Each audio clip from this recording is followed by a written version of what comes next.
1 Ramadan kapan disidang isbatkan, ditetapkan. Berarti bulan Islam. Ayo ibu-ibu, sing hafal sapa? Yang hafal dapat hadiah kopi cangkir. Yang keras. Sampean guru TPA ora lek jawab.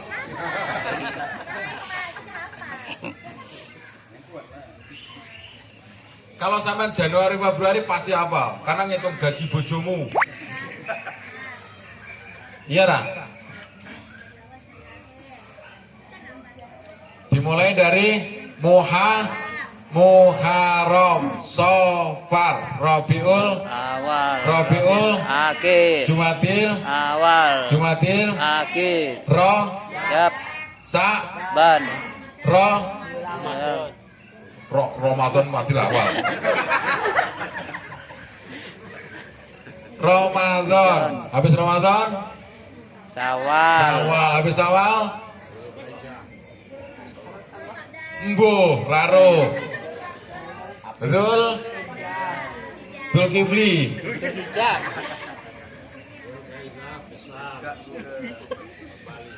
Ora apal. Baik, ndak apa-apa.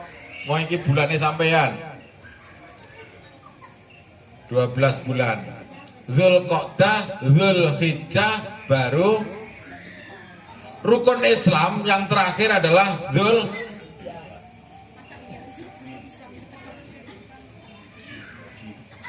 Rukun Islam terakhir adalah naik haji.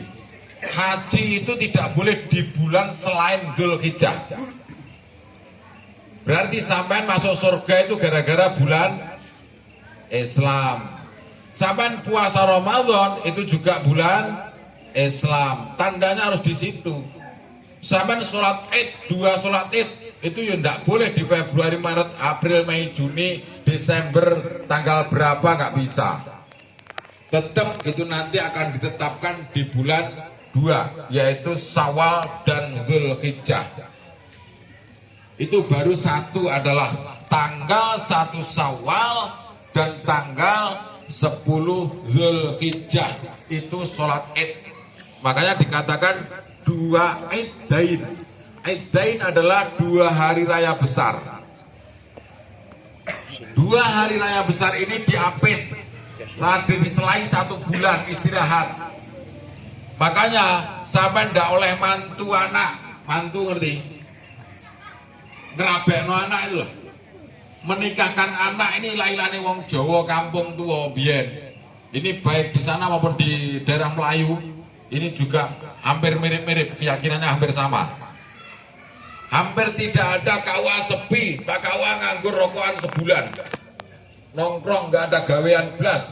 Kenapa? Nggak ada orang menikah di bulan Selo. Bulan Zulqa'dah itu tidak boleh. Bagi orang-orang yang punya keyakinan bahwa diapit 2 hari raya besar ini, ketika nikah di tengah-tengah itu biasanya bubrah, rezeki ini seret, keluarganya congkrang, tukaran tok, akhirnya cerai. Ini banyak kejadian itu.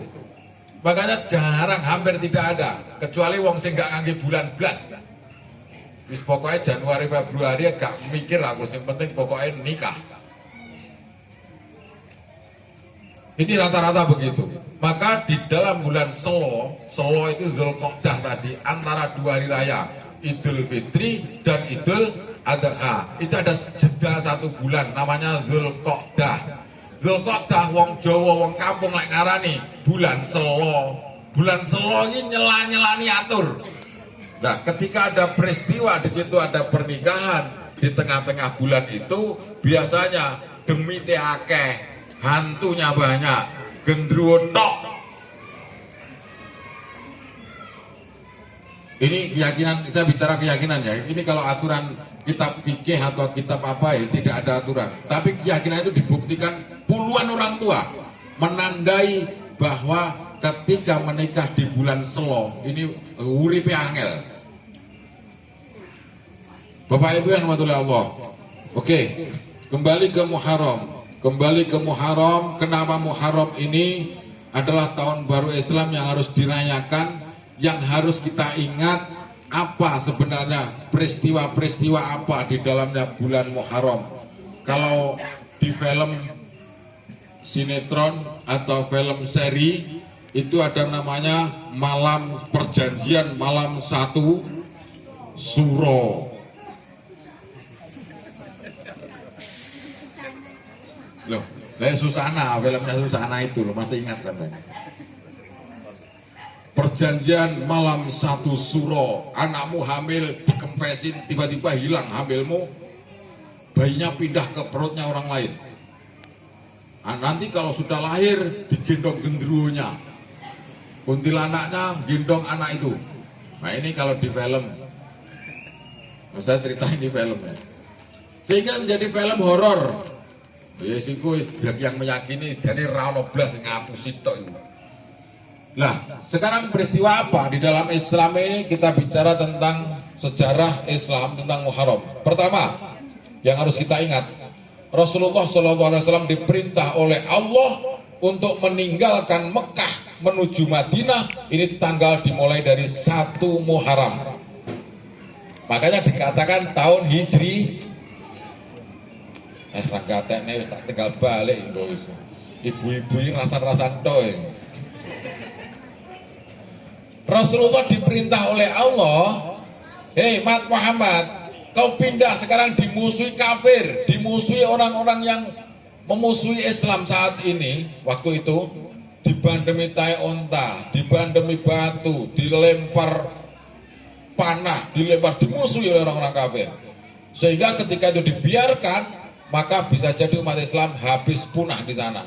Maka diperintah oleh Allah melalui malaikat Jibril, saya diperintah oleh Allah untuk menyampaikan kepada wahai Rasulullah, engkau harus hijrah. Hijrah itu berpindah.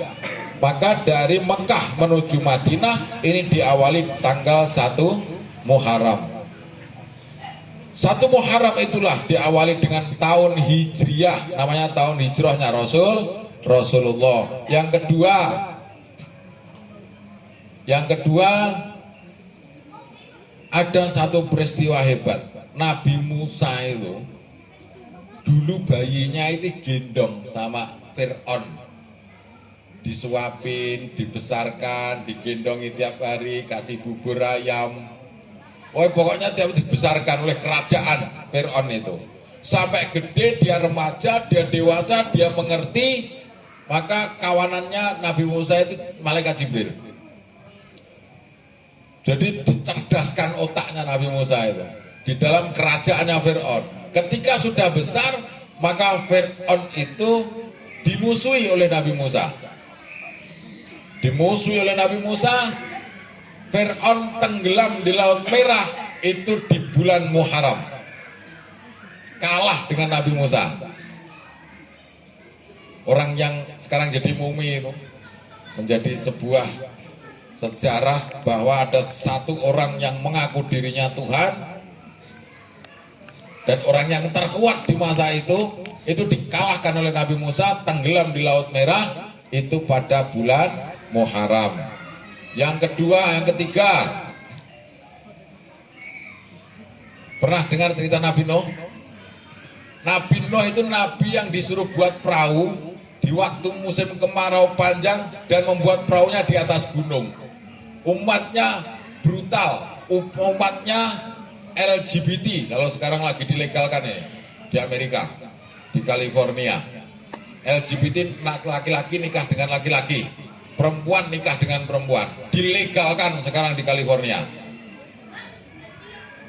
Nah itu kalau sampean mau nikah laki-laki dengan laki-laki di sana, di sini KUA nggak menerima. Itu sekarang dilegalkan di California. Dulu umatnya Nabi Nuh ini juga seperti itu, nakal umat Nabi Nuh.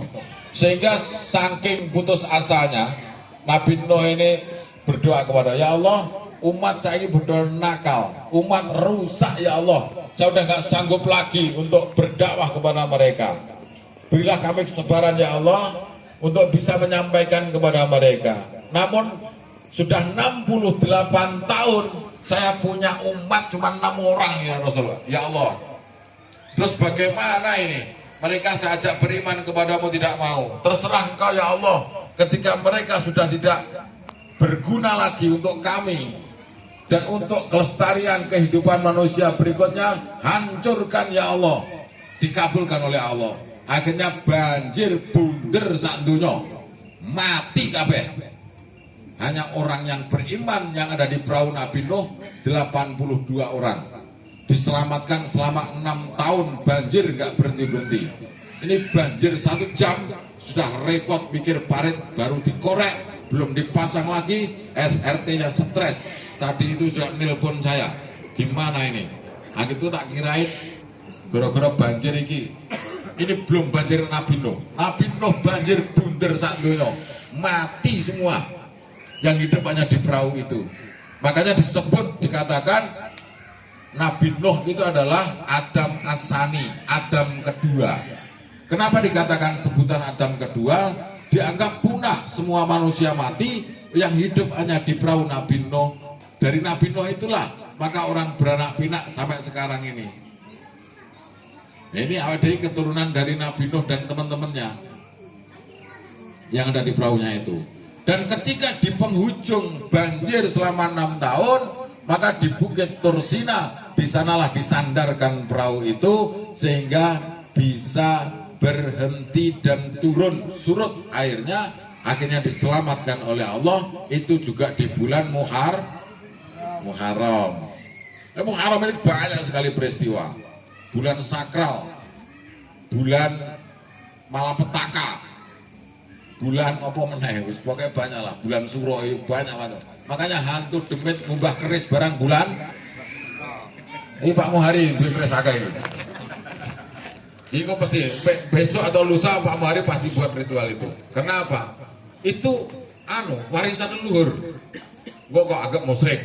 Enggak ada urusan musyrik, enggak ada anak musyrik. Tentang urusan keris, akik, apa meneh? Gondor ukem, apa meneh? Apa kan? Iki Pak Tomo yang ngerti lah, wong Keraton Yogyo ini mesti ngerti tentang perkerisan dan pertombaan atau apalah barang-barang yang berhubungan dengan pusaka. Ini mandinya di bulan Suro itu, dibersihkan, dicuci, di komat kami didoakan dan lain sebagainya. Loh ini bulan Suro, penting. Bulan Suro itu makanya bulan yang sangat sakral. Maka untuk itu jangan dikaitkan dengan syirik, musyrik, wong goblok ya. Didelok sih. Apa masalahnya? Saya ini apa bedanya antara keris dengan dulu Sunan Kalijogo, dulu ketika Pangeran Diponegoro, ketika berlawan Belanda, keluar rumah harus bawa keris, wajib. Karena apa? Sewaktu-waktu Belanda bisa menyerang. Sewaktu-waktu bahaya akan mengancam. Apa bedanya sekarang dengan handphone? Sampean metu kok ngomah ra nggawa handphone, rasanya kayak kehilangan keris zaman Sunan Kalijogo biyen. Yo bener ini. Dulu kita keluar rumah, pergi ke Muka Kuning, handphonemu ketinggalan, balik sampean. Dulu juga begitu. Sunan Kalijogo, Pangeran Diponegoro, keluar rumah, pergi. Tak perginya ke pasar, tak perginya ke ladang, tak perginya kemana, dakwahnya itu. Dia harus bawa keris, keris yang ketinggalan, balik juga keris. Nah saya ini bodoh, wong saya ini kerisnya ganti Android. Sampai kehilangan HP, jangan kehilangan emas. Jadi nggak ada kalimat musyrik. Di mana musyriknya? Wong kita tetap Tuhan kita adalah Allah, bukan Tuhan kita keris. Tuhan kita itu hanya Allah, bukan akik, bukan cincin yang bertuah. Selanjutnya, terus yang ketiga, Nabi Yunus. Ada pernah dengar cerita Nabi Yunus? Wah, ini enggak ngerti. Guru TPA ini penting. Guru TPA harus menceritakan ini cerita Nabi Yunus itu. Nabi Yunus ditelan ikan ketika perahu di atas lautan. Hanya satu orang itu gara-gara oleng sana, oleng sini, badai nggak berhenti-berhenti. Hanya gara-gara ketumpangan satu orang. Ayo kalau begitu orangnya sudah penuh. Ini kalau nggak dibuang salah satu orang ini harus pasti tenggelam perahu ini. Maka salah satunya akhirnya ditemukanlah Nabi Yunus kempit di situ, di dalam perahu. Akhirnya dilemparlah ke laut Nabi Yunus itu oleh rombongan saudagar yang ada di perahu itu. Ketika dilempar, maka ditangkap, dimakan oleh ikan raksasa, oleh ikan paus segede rumah mungkin. Nabi Yunus. Kalau Nabi Nuh yang banjir tadi. Nabi Yunus itu ditelan oleh ikan itu selama 27 hari 27 malam, gelap gulita tanpa lampu. Setelah dalam kegelapan itu Nabi Yunus berdoanya hanya satu kalimat, satu ayat, la ilaha illa anta subhanaka inni kuntu minadh dhalimin. La ilaha illa anta subhanaka inni kuntu minadh dhalimin. La, terus untuk wiridan Nabi Nuh. Pada hari yang terakhir ikan itu mual, kayak sampean meteng nom loh. Ketika sampean hamil muda itu kayak gitu. Hamil muda kan mabukan. Buek makan mambu apa buek, semuanya pokoknya nggak bisa makan. Ikan begitu, ketika kena doa itu la ilaha illa anta subhanaka inni kuntu minadh dhalimin. La ilaha illa anta subhanaka inni kuntu minadh dhalimin. Lama-lama ikan itu mual. Setelah mual, pas genap tanggal 1 Muharram, dimuntahkanlah isi perutnya ikan tersebut, termasuk Nabi Yunus keluar dari perut ikan dan diselamatkan oleh Allah. Nah, ini peristiwa Muharram. Penting.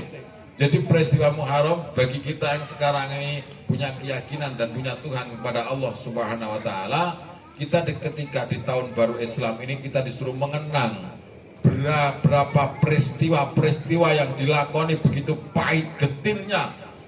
Para pejuang Islam diangkat oleh Allah menjadi nabi dan rasul, membawa Islam, membawa tauhid, membawa pengenalan kepada Allah Subhanahu wa taala, hingga sampai saat ini peristiwanya luar biasa semua.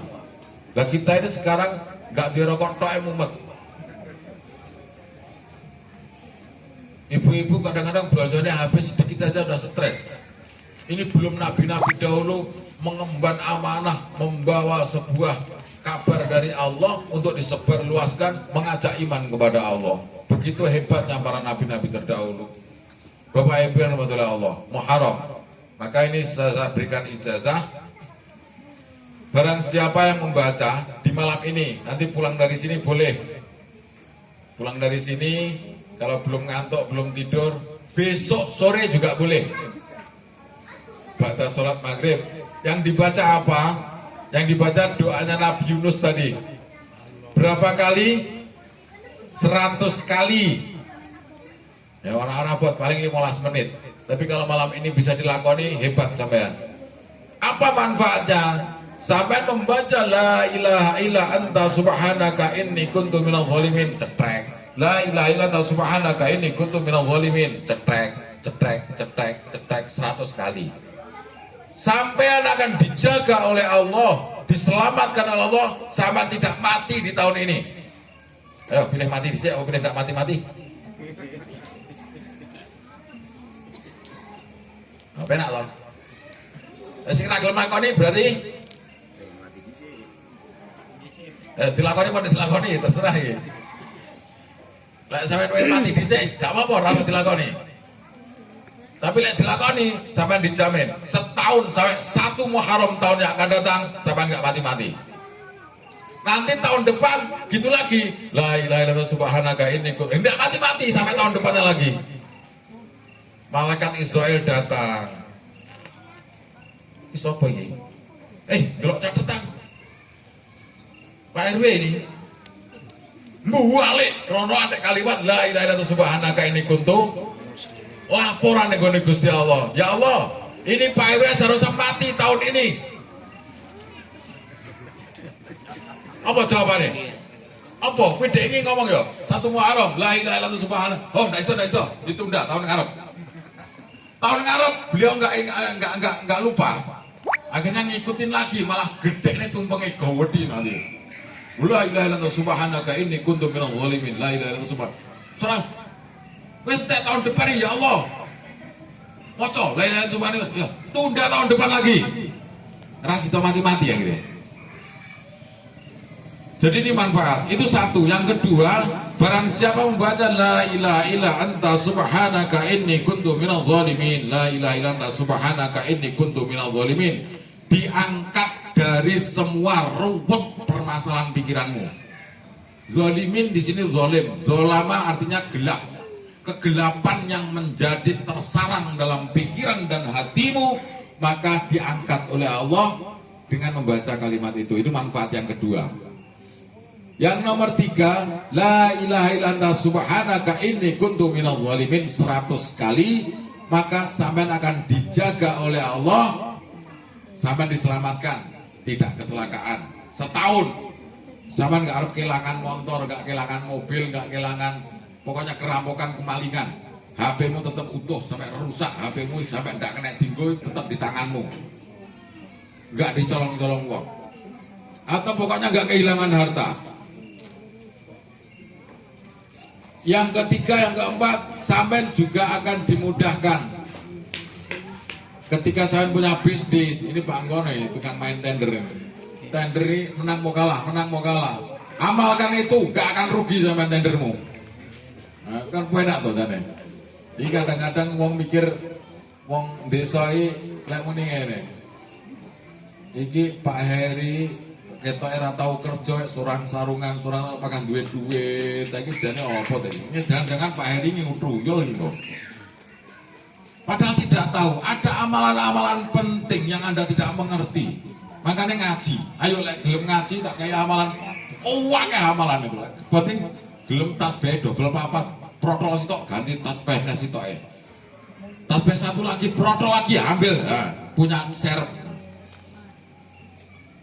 Amalan itu ternyata bisa mendatangkan rezeki.